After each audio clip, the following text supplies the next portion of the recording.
नमस्कार दोस्तों, स्वागत है आपका लर्निंग जी में। भारतीय राज्य व्यवस्था जो कि हमारी सीरीज चल रही है यूपीएससी एंड स्टेट पीएससी की, तो यूपीएससी एंड स्टेट पीएससी की श्रृंखला का आज जो हमारा पार्ट है भारतीय राज्य व्यवस्था में, वो पार्ट 6 है। इसके पहले अभी तक हमने पार्ट 5 कंप्लीट किए हैं और जिसमें हमने अभी तक कंपनी के शासन की चर्चा की थी। क्योंकि ये एक विस्तृत सिलेबस हम इस सीरीज में कवर कर रहे हैं, तो इसके पहले के जो 5 पार्ट हैं वहां तक हमने कंपनी के शासन को कंप्लीट किया। और आज के इस पार्ट में, जिसमें हम संविधान के इतिहास की चर्चा करेंगे और जिसमें हम बात करेंगे ताज शासन की।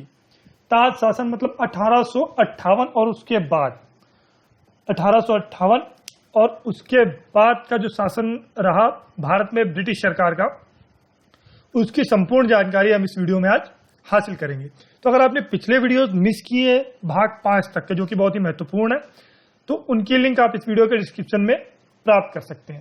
तो आइए शुरू करते हैं और बात करते हैं ताज शासन की।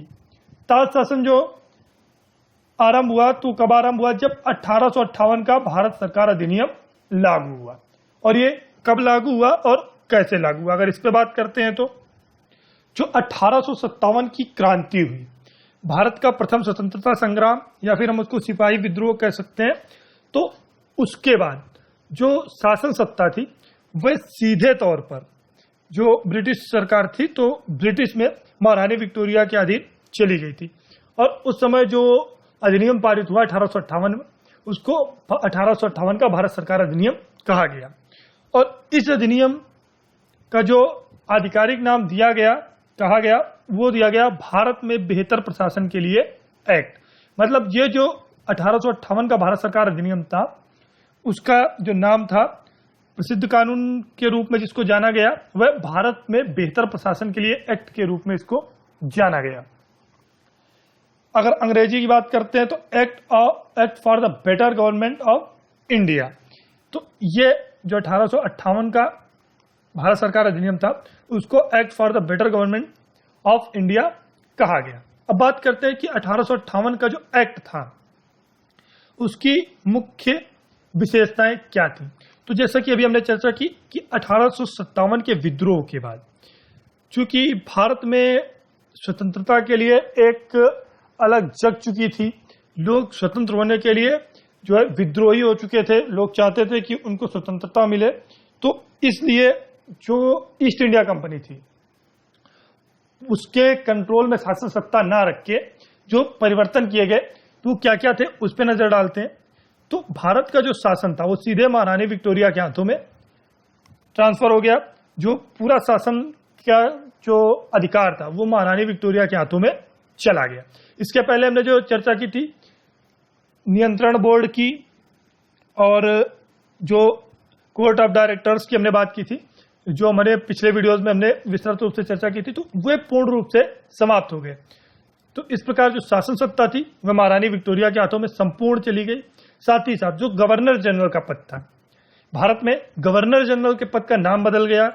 पद का अधिकार क्षेत्र अगर कहें तो लगभग वही रहा, लेकिन इसका नाम बदल गया और इसको वायसराय कहा जाने लगा। मतलब जो 1858 का भारत सरकार अधिनियम था उसके बाद गवर्नर जनरल का पद वायसराय कहा जाने लगा। और ये जो वायसराय था, यह ब्रिटिश साम्राज्य में ब्रिटिश ताज का प्रतिनिधित्व करता था। मतलब जो शासन सत्ता सीधे तौर पर महारानी विक्टोरिया के हाथों में गई थी, उसका प्रतिनिधित्व के रूप में वायसराय की नियुक्ति हुई थी। और जो प्रथम भारतीय वायसराय थे वह लॉर्ड कैनिंग हुए, जो भारत में प्रथम वायसराय नियुक्त किए गए।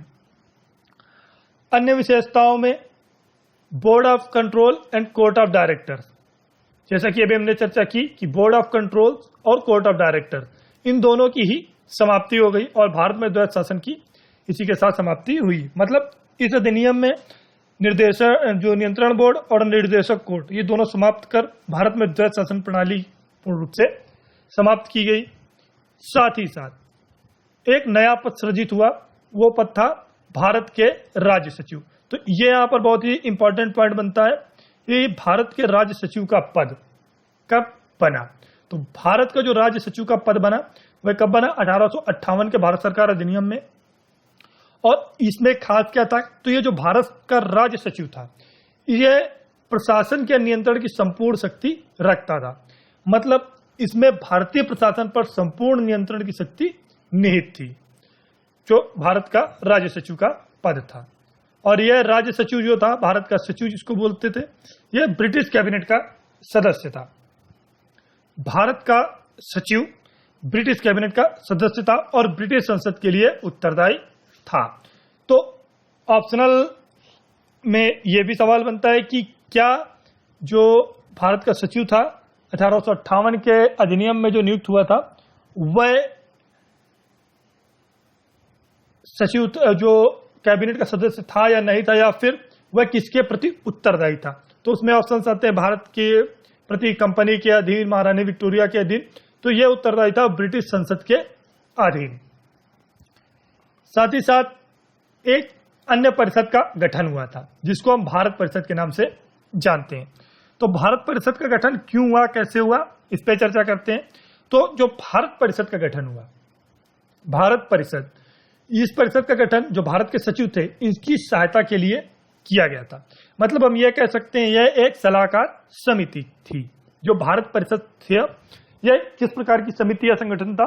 तो भारत परिषद एक सलाहकार समिति थी, जिसका मुख्य कार्य भारत के सचिव की सहायता करना था। और इसके जो अध्यक्ष थे वो भारत के सचिव थे। मतलब जो भारत के सचिव थे वो इसके अध्यक्ष थे। और इसमें कुल जो सदस्यों की संख्या थी वो 15 थी। 15 सदस्य थे, जिनमें से खास क्या था कि इन 15 में से 7 सदस्य चुनाव के द्वारा नियुक्त होते थे और 8 सदस्य ब्रिटिश सम्राट के द्वारा नियुक्त किए जाते थे। तो कुल 15 सदस्य थे। भारत परिषद जो थी उसमें कितने सदस्य थे? कुल 15, और जिसमें से 7 की नियुक्ति चुनाव के द्वारा की जाती थी और 8 जो थे वह ब्रिटिश सम्राट के द्वारा नियुक्त किए जाते थे। अब बात करते हैं कि मुख्य उद्देश्य क्या था। जो 1858 का जो शासन का अधिनियम पारित हुआ, 1858 का भारत शासन अधिनियम पारित हुआ, तो इसके मुख्य उद्देश्य क्या रखे गए, इसको क्यों पारित किया गया? तो इसका जो मुख्य उद्देश्य था वह यह था कि 1858 के कानून में जो इसके पहले प्रशासन था उसकी मशीनरी में सुधार करना था। और एक जो सबसे इंपॉर्टेंट पॉइंट था वह यह था कि इंग्लैंड में बैठे बैठे भारतीय सरकार का नियंत्रण अच्छी तरीके से होता रहे। तो यह सबसे इंपॉर्टेंट पॉइंट था जो 1858 की भारत सरकार का अधिनियम जो पारित हुआ, जो एक्ट पारित हुआ, वो उसका जो मेन उद्देश्य अगर कहें तो यह था कि भारत के जितना भी प्रशासनिक गतिविधियां चल रही थी, जितनी भी प्रशासनिक गतिविधियां हो रही थी, उन सबका नियंत्रण इंग्लैंड में हो सके, इसके लिए 1858 का एक्ट मुख्य रूप से पारित किया गया था। और इसमें अगर बात किया जाए कि जो शासन प्रणाली थी, जैसे कि इसके पहले हम जिनकी बात की, चाहे वो 1833 का चार्टर एक्ट हो या 1853 का, उनमें जो शासन प्रणाली पहले चली आ रही थी उनमें कुछ ना कुछ परिवर्तन किया जा रहा था। लेकिन 1858 के जो भारत सरकार अधिनियम को पारित किया गया उसमें शासन प्रणाली में कोई विशेष परिवर्तन नहीं किए गए थे।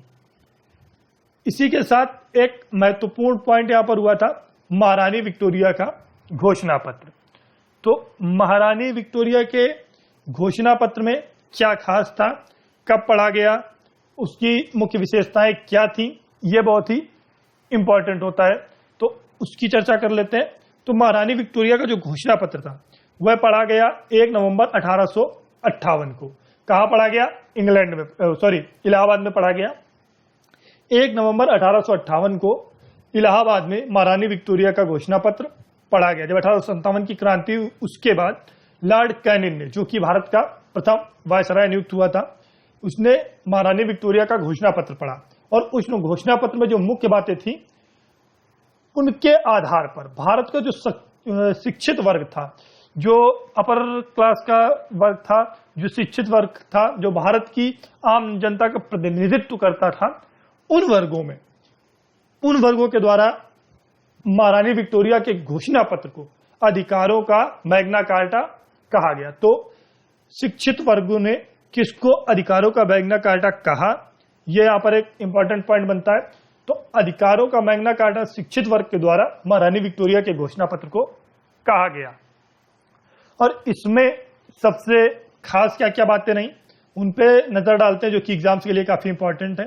तो इनकी मुख्य विशेषताओं में था, ब्रिटिश सरकार भारत में राज्य विस्तार नीति का त्याग करेगी। इसके पहले जो राज्य विस्तार नीति थी वो चरम पर पहुंच गई थी।